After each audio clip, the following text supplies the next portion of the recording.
Hi friends, ನಿಮ್ಮೆಲ್ಲರಿಗೂ ಕೂಡ ನಿಮ್ಮದೇ ಆಗಿರ್ತಕ್ಕಂಥ ಯೂಟ್ಯೂಬ್ ಚಾನಲ್ ಸ್ಟಡಿ ವಿತ್ ಪರಶುರಾಮ್ಗೆ ಸ್ವಾಗತ ಅಂತ ಹೇಳ್ತಾ, ಕರ್ನಾಟಕದಲ್ಲಿ ಶಿಕ್ಷಕರ ನೇಮಕಾತಿ ಪರ್ವ ಆರಂಭವಾಯಿತು.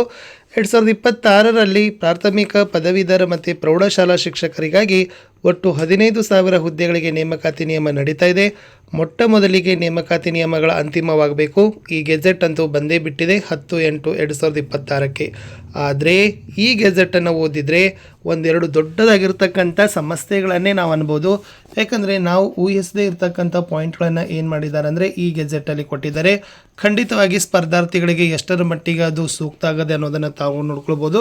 ಬಟ್ ಈ ನಿಯಮಗಳು ಸ್ವಲ್ಪ ಕಠಿಣನೇ ಇದ್ದಾವೆ. ಸೊ ಇದು 10/8/2026ಕ್ಕೆ ಹೊಡೆಸಿರ್ತಕ್ಕಂಥ ಗೆಜೆಟನ್ನು ಕೂಲಂಕುಷವಾಗಿ ನೋಡಿದಾಗ ಇದರಲ್ಲಿ ಒಂದು ಪಾಯಿಂಟ್ ಬರ್ತದೆ, ಸ್ಪರ್ಧಾತ್ಮಕ ಪರೀಕ್ಷೆ ಅಂತ ಇದೆ. ಸೊ ತಾವು ನೋಡ್ತಾ ಇರ್ಬೋದು. ಓಕೆನಾ, ಸ್ಪರ್ಧಾತ್ಮಕ ಪರೀಕ್ಷೆನ ನಡೆಸ್ತಾರ ಅಂತ ಹೇಳಿದ್ದಾರೆ. ಸೊ ಪರೀಕ್ಷಾ ಪ್ರಾಧಿಕಾರ ಅವರು ಮಾಡ್ತಾರೆ. ಆಮೇಲೆ ಪ್ರತಿಯೊಂದು ವೃಂದಕ್ಕೂ ಕೂಡ ಏನು ಮಾಡ್ತಾರೆ, ಎಕ್ಸಾಮಿನೇಷನನ್ನು ಶೆಡ್ಯೂಲ್ 2 ಪ್ರಕಾರ ಮಾಡ್ತಾರೆ. ಕನ್ನಡ ಮತ್ತು ಇಂಗ್ಲೀಷ್ ಮೀಡಿಯಮಲ್ಲಿ ಕ್ವಶನ್ ಪೇಪರ್ ಇರ್ತದೆ. ಇದು ಇದೆ ನೋಡಿ ಮೇಜರ್ ಪಾಯಿಂಟ್ ನಂಬರ್ 4. ಏನು ಹೇಳಿದ್ದಾರೆ, ಅಭ್ಯರ್ಥಿಯು ಯಾವುದೇ ಮೀಸಲಾತಿ ವರ್ಗಕ್ಕೆ ಸೇರಿದವರಾಗಿದ್ದರೂ ಆಯ್ಕೆಗೆ ಪರಿಗಣಿಸಲ್ಪಡಲು ಅರ್ಹರಾಗಲು ಸ್ಪರ್ಧಾತ್ಮಕ ಪರೀಕ್ಷೆ ಪ್ರತಿಯೊಂದು ಪತ್ರಿಕೆಯಲ್ಲಿ ಕನಿಷ್ಠ 35% ಅಂಕಗಳನ್ನು ಪಡೆದಿರಬೇಕು. ಎಸ್, ಪ್ರತಿ ಪೇಪರಲ್ಲಿ ನೀವೇನು ಮಾಡಬೇಕು, 35 ಮಾರ್ಕ್ಸ್ ಪಡೆದಿರಲೇಬೇಕು. ಪೇಪರ್ 1ನಲ್ಲಿನೂ ಪಡೆದಿರಬೇಕು, ಪೇಪರ್ 2ದಲ್ಲಿನೂ ಪಡೆದಿರಬೇಕು. ಮುಂಚೆ ಇದು ಇರಲಿಲ್ಲ. ಸೊ ಇವಾಗ ಏನು ಮಾಡಿದ್ದಾರೆ ಅಂದರೆ ಪ್ರತಿ ಪೇಪರಲ್ಲಿ ನೀವೇನು ಮಾಡಬೇಕು, 35% ತಗೊಳ್ಳೇಬೇಕು ಅಂತಕ್ಕಂಥ ನಿಯಮವನ್ನು ಏನು ಮಾಡಿದ್ದಾರೆ, ಇದರಲ್ಲಿ ಸೇರಿಸಿದ್ದಾರೆ.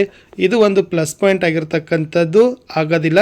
ಯಾಕೆಂದರೆ ಭಾಳ ರೀತಿಯಾಗಿರ್ತಕ್ಕಂಥ ಸ್ನೇಹಿತರಿಗೆ ಇದು ಸಡಿಲಿಕೆ ಆಗಬೇಕಾಗಿತ್ತು ಅಂತಕ್ಕಂಥದ್ದು ಒಂದು. ಬಟ್ ಎಲ್ಲ ನೇಮಕಾತಿ ನಿಯಮಗಳಲ್ಲಿ ಏನು ಮಾಡ್ತಾ ಇದ್ದಾರೆ ಅಂದರೆ ಕನಿಷ್ಠ 35 ಇಡ್ತಾನೆ ಇದ್ದಾರೆ. ಎಸ್, ಇನ್ನು ಎರಡನೇ ಪಾಯಿಂಟ್ ನೋಡಬೇಕಾದ್ರೆ ಇನ್ ಸರ್ವಿಸ್ ಟೀಚರ್ಸ್ಗೆ ಒಂದು ಏನಾಗಿದೆ ಅಂದರೆ ಶಾಕಿಂಗೇ ಕೊಟ್ಟಿದ್ದಾರೆ. ಎಸ್, ಇಲ್ಲಿದೆ ನೋಡಿ 12ನೇ ಪಾಯಿಂಟಲ್ಲಿ. ಅಂದರೆ ಈಗಾಗಲೇ ಶಾಲಾ ಶಿಕ್ಷಣ ಇಲಾಖೆಯ ಸರ್ಕಾರಿ ಶಾಲೆಗಳಲ್ಲಿ ಕಾರ್ಯನಿರ್ವಹಿಸುತ್ತಿರುವ ಸೇವಾನಿರತ ಶಿಕ್ಷಕರೊಬ್ಬರು ಅವರು ಯಾವ ವೃಂದದ ಹುದ್ದೆಯನ್ನು ಹೊಂದಿದ್ದಾರೋ ಅದೇ ವೃಂದದ ಹುದ್ದೆಗೆ ಈ ವಿಶೇಷ ನಿಯಮಗಳಡಿ ಅರ್ಜಿ ಸಲ್ಲಿಸಲು ಅರ್ಹರಲ್ಲ.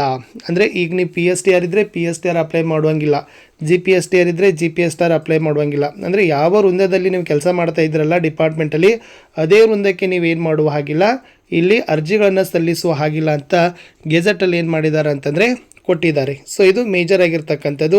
ಆಮೇಲೆ ಇದು ಒಂದು ಹೊಸದಾಗಿಯೇ ಇದೆ.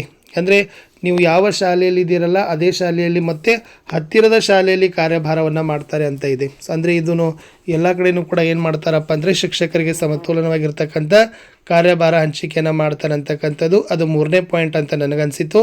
ಇನ್ನು 4th ಪಾಯಿಂಟಲ್ಲಿ ನೋಡಿದರೆ ಈ GPSTRಗಳಲ್ಲಿ ಸಂಬಂಧಪಟ್ಟಂತೆ ಭಾಷಾ ಶಿಕ್ಷಕರು ಮತ್ತು ಸಮಾಜ ಪಾಠಗಳಿಗೆ ಸ್ವಲ್ಪ ಚೆನ್ನಾಗಿಯೇ ನಿಯಮಗಳನ್ನು ಮಾಡಿದ್ರಂತ ಅನಿಸುತ್ತೆ. ಏಕೆಂದರೆ ಆ ಸಮಾಜ ಸಮೂಹದಲ್ಲಿ ಒಂದು ವಿಷಯ ಮತ್ತು ಭಾಷೆ ಓದಿದ್ರು ಕೂಡ ಏನು ಮಾಡ್ತಾರೆ, ನಿಮಗೆ ಸಮಾಜ ಪಾಠಗಳು ಅಂತಕ್ಕಂಥ ಸೋಷಿಯಲ್ ಸ್ಟಡಿ ಟೀಚರ್ ತೊಗೊಳ್ತಾರೆ ಅಂತಕ್ಕಂಥದ್ದು ಇತ್ತು.